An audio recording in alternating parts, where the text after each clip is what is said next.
Ancestors on the wall, let the ghosts chit chat. Ancestors on the wall, let the ghosts chit chat. Ancestors on the wall, let the ghosts chit chat. Hey, let the ghosts chit chat. Sitting with the ghosts up in my house. Sitting with the ghosts, their mouths are shut. Sitting with the ghosts, they speak through me. Sitting with the ghosts, they holler. Sitting with my ancestors, I hear they're telling me that I'm too smart to let anything worry me, to let anything get the best of me. Uyavuma. Woza kanda panty, uyavuma. Woza kanda panty. Sitting with my ancestors. Sitting with my ancestors. Sitting with my hey, let the ghost. Sitting with my hey, let the ghost. Sitting with my ancestors. Sitting with my ancestors. Sitting with my hey, let the ghost. Hey, let the ghost. Should I go? I was gonna hit the wall. I was like, you can do it. You can do it. Just go. Let's go. No, like we're in a residential. We're in a residential space. We're in a residential. How you doing, honey? I've been better. Yeah. I'm glad that we're here and recording this episode. As you can hear, my voice is going through a bit of a vacation. And it's very apt, actually, that we're going to be talking about language. Ooh. And the voice and the frequencies. So, yes, that's how I am. How are you, darling? I'm good. I'm having like a calmer week. But like thinking about a lot of things and just like grounding into the body. So just like, okay, what's the way? Like I was told to just like tune into the body, tune into the guidance. But yeah, tell us. What are we talking about this week? Well, firstly, my name is Palesa. Hello, co-host. Hello. My name is Palesa. Yes. My pronouns are they, them. I identify as a queer non-binary person. Yes. And I reside currently on the unceded ancestral lands of the Musqueam, the Squamish, and the Tsleil-Waututh First Nations folks. And I have a lot of gratitude in my heart for having a semblance of a voice to do this. Welcome to you and your voice. Yo. My name is Vuyo. I am Vuyo, guys.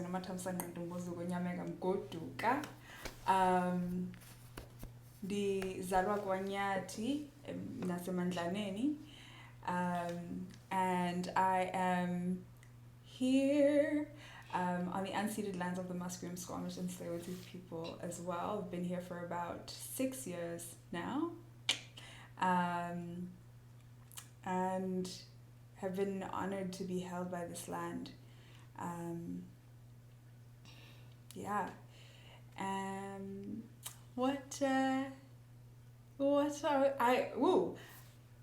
I also am non-binary. I use they, them pronouns, and am queer identifying. I like all the peoples. Yeah, we heard from the last episode. Yes. If y'all haven't listened to the last episode, go do yourself a favor and listen to it. Get some tea on how Vuyo likes to be courted, so that if you're ever interested, honey, there's the rule book. It says instruction up, number 1, number 2. Well, technically not, right? You want them to kind of fumble over themselves a little bit? No, hit me up. Listen, like I watched the episode back and I was just like, wow, really? Is this what you're calling in? This indirect entity? Is this what you really want? Is that what you're saying? And I was like, no. Okay. I am calling in my own go get him energy, as well as like if you're approaching me, like step with your chest. Step it out with your chest. Chest first. Come on with your chest, fam. Yeah. Chest first. What are we talking about? We do purse first. We do chest first. Yo. Purse first. Purse first, then chest second. Chest second. Get it. Yeah. What are we talking about this week? Today we're talking about language and how language is intermingled with ancestral practices and like the significance of language, not only for this idea on its own, but also for like ourselves and like myself. I'm really curious for you as to how language has played a role in your journey. Wow, like being South African, I feel like already language is just such a deep interwoven thing into like just how we communicate in general. So yeah, my journey with language, especially Xhosa, is like some of it I've had to like reclaim and like learn on my own. I like went to Model C or white schools primarily, even within South Africa, and I feel like most of how I wove in or understood Xhosa was just like through being with family, but it wasn't like that deep, you know, that deep, yeah. I didn't get a lot of that, and so like when I was like older in like late high school, I started like learning how to write in Xhosa. I wanted to like integrate it into my poetry and into my prayers and like spiritual practices, and so I would like go and I would ask like, how do I write this? How do I say this? How do I link more into like, yeah, into my ancestral language? And I feel like it's evolved over time. I think I know more now than I did before. Yeah. And it's still growing. My understanding is still like in the evolutionary journey. How are you? How about... Actually, I want to ask, how are you doing before I ask how your journey with language has evolved. Like I said, I'm alright. I've been better, but I'm good. Yeah. Yeah. And your voice is coming into the room. Enjoyment had me by the throat. I love it. No jokes. I'm like curious. I'm like curious for context for the folks, but no, they don't need to know. No, folks. I mean, some of the folks who watch this will be like, I remember you egging me on, busy screaming and yelling, telling me to twerk my butt off. So yeah. I was out here encouraging people to live their best lives. I'm here for it. I was spreading enjoyment. Yeah. It comes at a interesting, I don't want to say cost, but maybe cost. Energy exchange. In any case. Yes. Language for me has also been very complex. I mean, I am not just bilingual, multilingual. Yes. Because I know how to speak at least 4 or 5 languages fluently. Which, when I was growing up, wasn't a thing for me. Like, when I moved from Rustenburg with my grandparents, I only spoke Tswana because I lived with my grandparents. Then when I went home with my immediate family, they were all speaking Zulu and English. And I was like, what are y'all even saying right now? And then I went through the process of learning English at school, because I also went to Model C schools or whatever.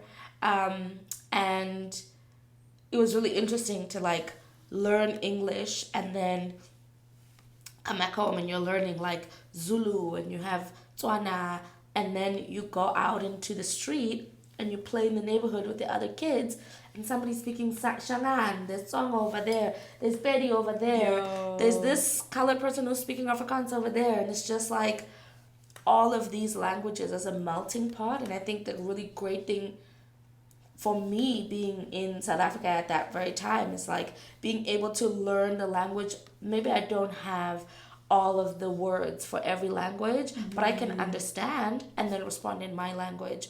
And that's what it really ignited in me. It's like, oh wow, language is so important, but like comprehension doesn't overpower or undervalue being able to speak it as well, right? Yeah. And so even when you were doing these ancestral practices, like some of the things that I found are in Tswana. You know, they're Tswana songs. And like you're saying, when you're living in Johannesburg, you get language light, okay? If any of you ever went to a maths school that had 2 streams of maths, one was maths light or maths literacy, then you know that the other one, they were cooking with gas. The other ones, they were cooking with the air fryer. So just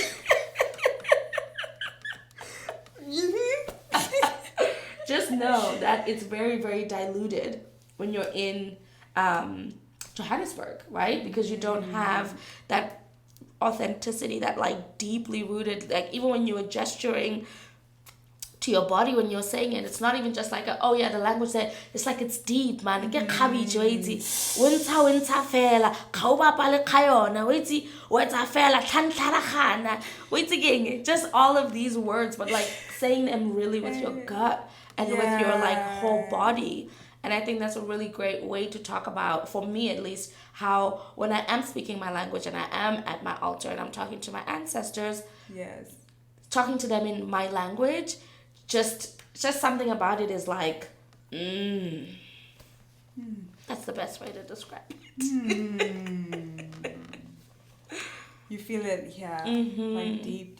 Ooh. And I still stumble my ass. I'm like, if my grandparents were alive to hear me say this, they would laugh at me. They would laugh. I mean, they wouldn't laugh. They were really nice, but they would laugh at me. My grandmother, I feel like similarly, she would be like, she used to say, so my grandmother, she didn't go to school, like formal school, but she was like a very learned and very wise woman. She was like in the village.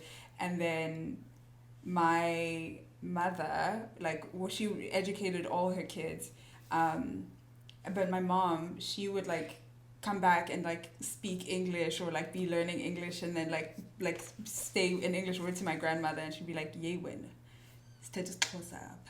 Like this is like hey, we're speaking Xhosa here. Yeah, only, we don't do that. Yeah, because you like don't go out there into the where you're learning this new language and then think you're superior. Yeah, we speak Xhosa and we're preserving the language, and also you're gonna like show respect where it's due. Don't out here flinging out about, hey granny, we love it, like, put some respect on it, put some respect on it, put some respect on my name, put some respect on my name, put some respect on my name, put some respect on my name, put some respect on my name, put some respect on my name, put some respect, hey, put some respect. Look at us starting a whole album. Listen, I feel like we should start having clips.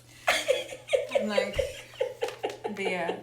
Tell me, so in your kind of like evolution with language, how has your language informed your relationship to the people that you now communicate with here? Like, does language,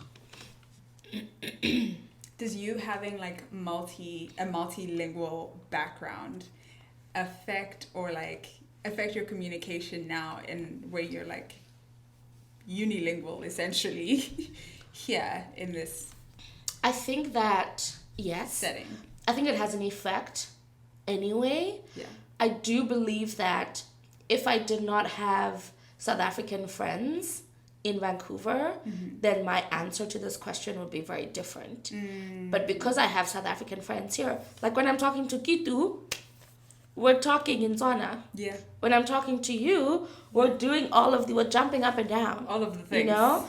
And so I'm still flexing it. I'm still practicing it. Now I think that being multilingual has helped me cognitively. I think that there's things and ways that I think about language that is so important for me. Like for me, language underpins everything that we do. And language, not only in the word itself, but language as in the story that each of these languages actually tell with the words that they have in them, you know? Yeah.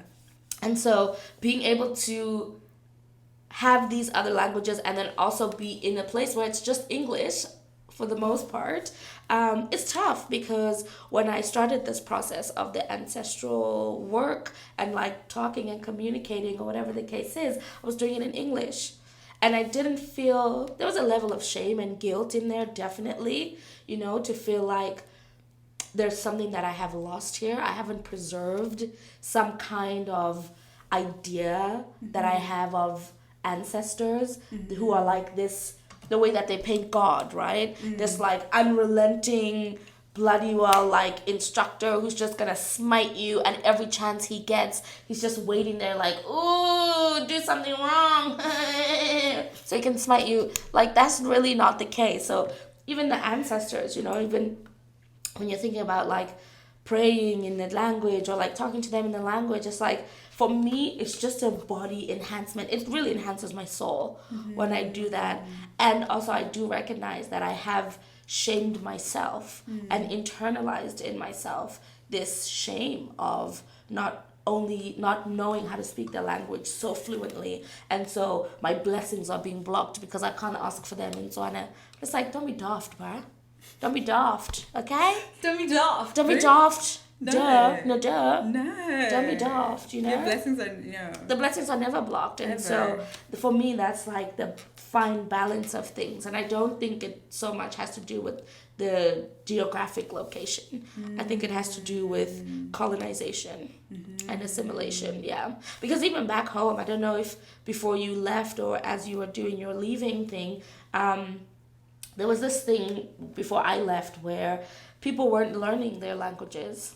People were dismissing them. People are like, why am I going to speak in whatever, when English is the currency or whatever. English is the international language or whatever. And it's like, and also policing each other's language, like how our use of grammar. Yes. Very much. Overly policing each other's use of grammar, you know, because it's important for you to be the well-spoken one. People always say that to me, oh, you're so articulate, and I'm like, yes, I know, duh, hello, I hear myself talk all the time, but also it's like, what are you trying to say with that, you know? And sometimes I wonder, like, is it me who is putting the negative meaning in that person saying I'm articulate? Or is it just the context of our society that makes me feel that way? Because sometimes when people say I'm articulate, I'm like, damn straight, bitch. Yes. What were you expecting? It depends on the context. Have you seen Here people say, hey, you're so articulate. And you're like, yeah. No shit, Sherlock. Back home, people say, you're so articulate. And you're like... Because back home, they're like, oh, you're trying to be fancy. They're like, Zanza ngono.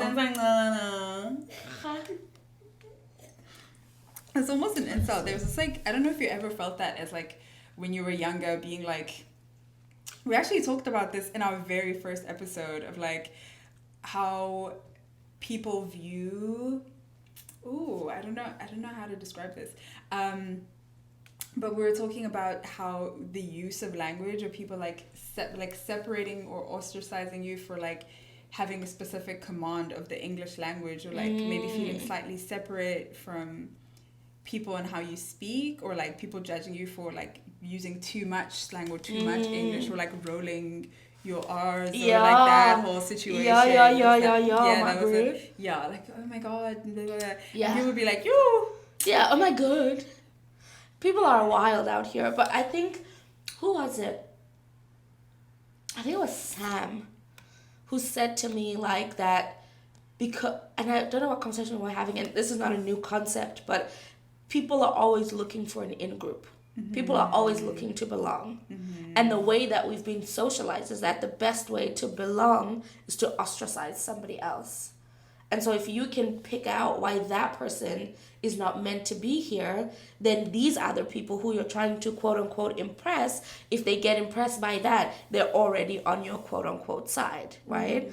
And so I think this is something that we do subconsciously, especially as kids. You know, like I got bullied for a variety of things, but definitely for the way that I sounded, you know, but if you think about my primary school, those were all British teachers.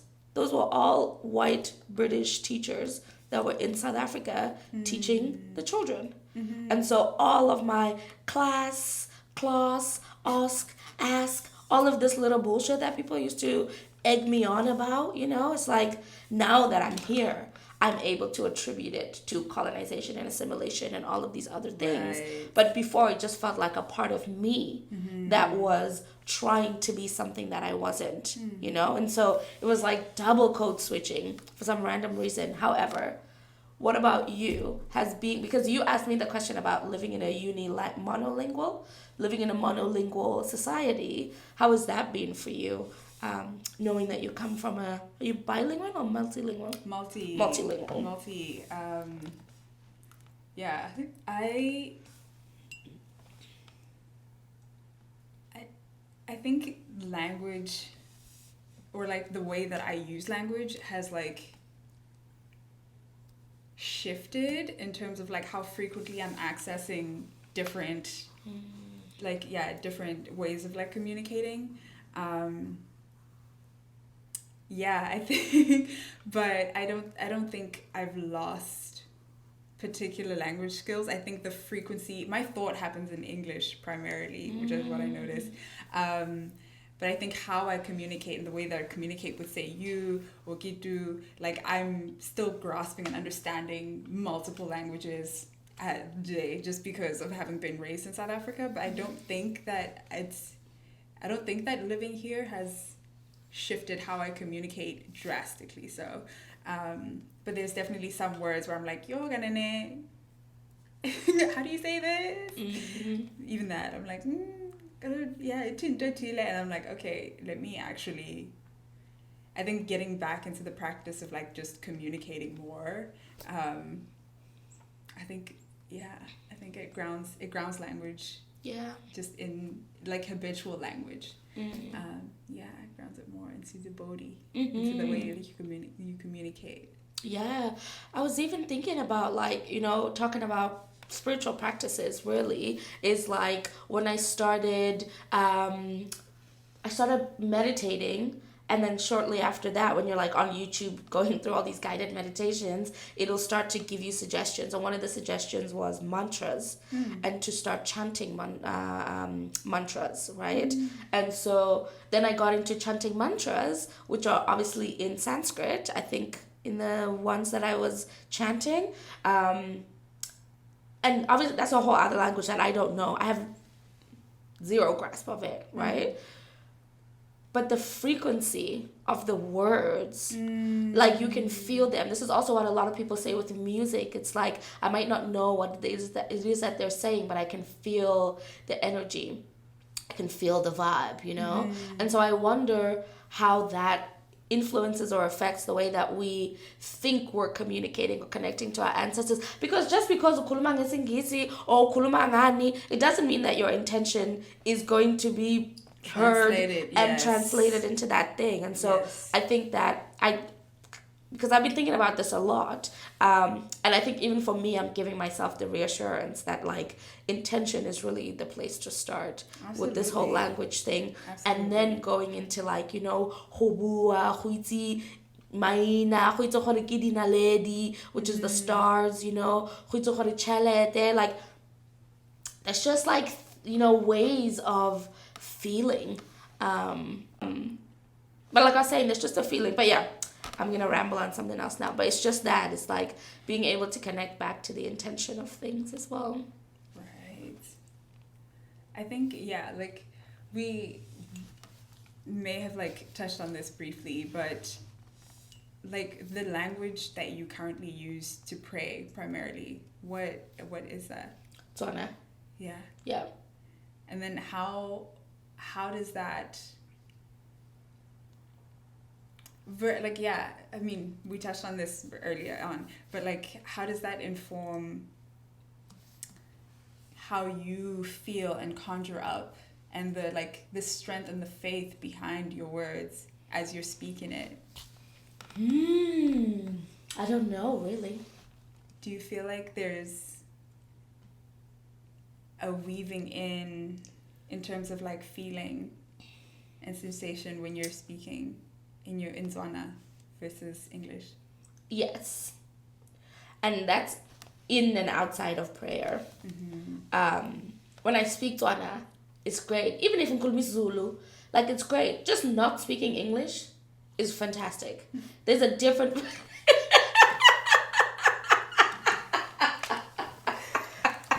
Well... There's a different feeling to it. There's just a different feeling to it. It feels more wholesome. It feels like I'm speaking through the earth, It just feels like I've got a grasp on the beauty, the joy, the funny, the humor. It's not so dry. It's so colorful. You know, when you're talking about cabbage, cabbage. Listen to that, cabbage. Like you don't even. What are you? Come on. Like truth. And then listen to cabbage, cabbage, cabbage. Please, okay? There's definitely a visceral reaction. Yeah. Like, see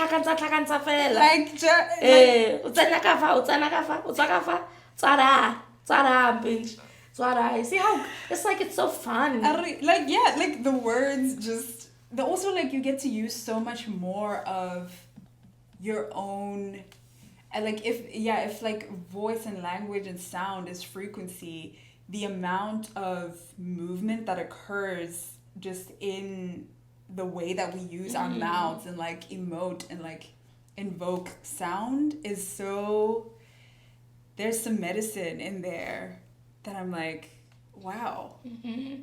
That I feel like we don't get to tap into, because there's certain like also like parts of the mouth that I get to use versus when I'm speaking English. Like most of English happens in the front of the mouth. It doesn't actually invoke like my chest. I don't feel the language, like I don't feel like I speak in my body as much. Like there's definitely like a drastic difference actually in terms of like how I use my vocal cords, my chest, my whole body, and how I emote when I'm speaking in Xhosa versus when I'm speaking in English. Yeah. It's very interesting. I feel that. It's even like teaching folks how to say how to make this clicking sound like Xhosa or like Kwakwa. People are like which is really cute and endearing. So like I'm not mocking people, but like good effort. You actually see exactly what you're saying. It's because they don't understand how to suck the air out of your mouth and not be pulling in, but to be actually going outwards when you're saying certain words. And it's like, really is gymnastics. It's gymnastics. It's really professional speaking. Yeah. Actually, it helped me beatbox. I feel like speaking also helped me like get some. Hey. Like, I feel like the use of the way that I use my facial muscles. No. Blunders on muscles. Yeah, not the English word. Being like, I can make it to the back of your mouth too, honey. So before we wrap up, I want to ask you the question that you asked me, because I'm curious, what language do you predominantly pray in or do your spiritual work in? I speak mostly in Xhosa, but I noticed that I have to think sometimes in English, which really like made me sad for a long time, but also like recognizing that has been the nature of colonization and what that looked like for me, and the process of like relearning or unlearning or shifting that is one that it's a slow process. And also because I use language so much, I think that's when I speak about like living in a monolingual society, most of my thoughts now occur in English. I have to like actively think in Xhosa and like translate. Like I mean like I'm also like not, maybe I'm not actually thinking as much as I think I am, but yeah, like I have to consciously think of prayer and like pull certain words from my English vocabulary and say them intentionally into Xhosa. Like bandi, okay, when I'm thinking of saying, maybe I want to come up with an example of like, maybe I'm saying an ancestral prayer or a song, or like reciting a story that my grandmother might have recited, and the words will come. I'll try to say like a rabbit or something. There's like a story about a rabbit and a hare that my mom used to like tell us when we were kids, and my grandmother would like recite this to her, and I have to like, they would just say it as is, and in my mind it's like translated into English. Like there's like a wolf and these like ujagalashis, or and so like my mom would like tell this story to me as a child, and because I was going to predominantly white schools, I would think in English and visualize in English sometimes. And now it's the process of like speaking in Xhosa and bringing it back into what it naturally is. Yeah, it's like reclamation is like an interesting process. I don't know if I answered your question. You did. But yeah, I pray primarily in Xhosa. I speak to my grandmother in Xhosa. But when I'm like, when I'm doing a walking prayer, it's usually in English. I'm like, ooh, Lord. God. But yeah, when I'm sitting down and I'm like doing in ritual, I'm speaking in Xhosa and intentionally speaking in Xhosa. It's just, there's like a deep connection in there. Yeah. Oh, darling. Oh, darling. My voice survived. It did. Loud and clear. This is the part of our podcast where we do the quirky South African thing. What is your quirky South African thing? My quirky South African... It's not a quirky South African thing. It's one of my favorite South African songs right now. My piano songs, lol. Yeah.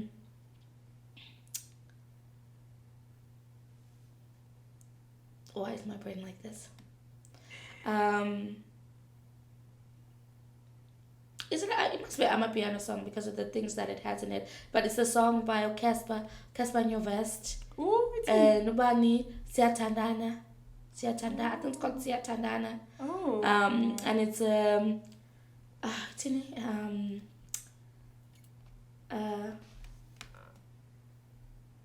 I have the words but I don't have the melody. Mpemutu Anketemutu Hey Mpemutu Anketemutu. Something about like it's about love. It's about love. But it's like this song, I think they've done another rendition of like an old South African song. Give me a lover, let them make me a, like translating. Yes, give me a lover and let them make me a person. You know? Exactly. Exactly. So it's a great song. It's a great song. What's yours? I thought your jam would be Ghost Girls. That was last week. That was last week? Yeah. We move swiftly with the time. Very, very swiftly, honey. My quirky South African thing for this week would be the housewarming gift that Kitu got for me actually from the South African store, Oros. Y'all don't know nothing about Oros. Y'all don't know nothing about Oros. You know, like Oros. The bottle says 8% orange flavor. I don't know what's in the rest of that thing, but it's banging. It's mostly sugar. It's like orange flavoring something. It's like the mist of orange. Once you've peeled an orange, that whatever stays in the air, that's what they flavor it with. Yeah. It's great though. It's phenomenal, and I don't know what the rest of it is made of because it says 8% orange. I have questions, but also it's just a part of my childhood, and so I'm just gonna happily consume it and not ask. But like Oros, like the different flavors, mango, nachi, mango, lemon, naki, passion fruit. I remember that advert. I miss it, yo. Oros. Mango, nachi, passion fruit, lemon.